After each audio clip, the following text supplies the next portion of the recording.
Ladies and gentlemen, be saluted from your respective positions. The hour is serious. Europe is very angry. The West is very angry. Russia is gaining the upper hand enormously, up to the level of the UN General Assembly, up to the level of the UN Security Council. What happened yesterday at the United Nations is historic. It clearly shows that the first exchanges that took place between the United States of America and Russia, America is really on the line of respecting what they said to each other, especially what Trump and Putin said to each other on the phone. What happened? The case revolves around a vote of two resolutions. With regard to Ukraine, and you are well aware that an emergency meeting has been convened at the level of the Security Council and the General Assembly of the United Nations to try to resolve the Ukrainian question as quickly as possible. So we saw America sending a draft resolution that included 65 words. We have epilogued this. The European Union and Ukraine have taken the same project from the Americans. They added amendments. They sent this draft resolution. So on the UN table, there were two projects. The first draft is this draft resolution of the conflict presented by the Americans in 65 words that do not make any sense.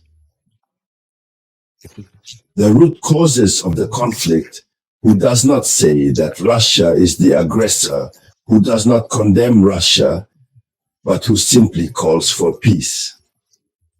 That was the content, the second draft resolution that was drafted by Europe and Ukraine. It is a draft that repeats the call for peace of the draft drafted by America, but begins by pointing out Russia as the aggressor, and who come to make some amendments here and there to burden Russia. Then these two resolutions came to the General Assembly. During the vote, Russia refused to vote on the Ukrainian resolution, the Western resolution, therefore the second resolution. Russia refused to vote. When the turn came to the representative of the United States of America, America sided with Russia. America also refused to vote for this resolution. This is a first.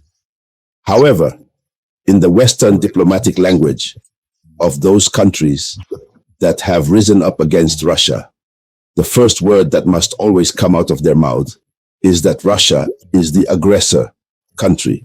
But you know, Donald Trump himself said, when Donald Trump was asked, he said, no, he's not for this rhetoric that Russia is the aggressor country.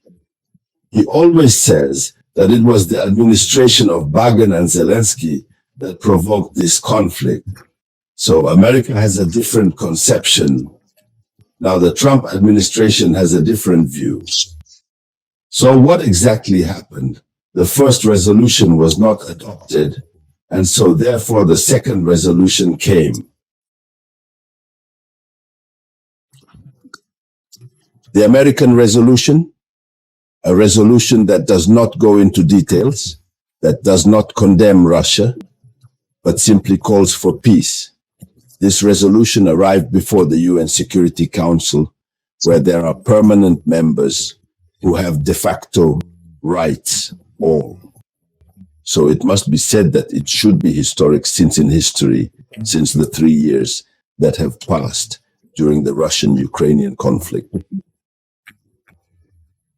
No resolution was passed at the UN calling for peace in Ukraine. It has always been resolutions to condemn Russia, to sanction Russia, and this time the paradigm has changed radically and totally. So after the failure of the Westerners in the General Assembly, when France and others moved to the Security Council, just 3-minute walk because the offices are not distant, the American resolution was introduced. All permanent members voted in favor of this resolution. Russia started by voting in favor. Russia ended up voting in favor. America also voted in favor since it was already an American proposal, and all the other permanent member countries voted in favor. None of them vetoed it. So that means what they decided when they were at the United Nations General Assembly. Arriving at the level of the Security Council, they quickly changed their position. That is to say, the world itself removes them from this radical change. I'm talking about Westerners, but the very striking fact is that this is one of the few times that America sides with Russia twice in a row. They are in the same situation. It is very surprising, but it is understandable if and only if it is not a strategy of the Americans, since the Americans are very clever. But it's unpredictable, since what they said to each other is that Trump and Putin said, apparently, the two are friends. So America is forced to befriend Russia, and that's the result we see on the ground like this.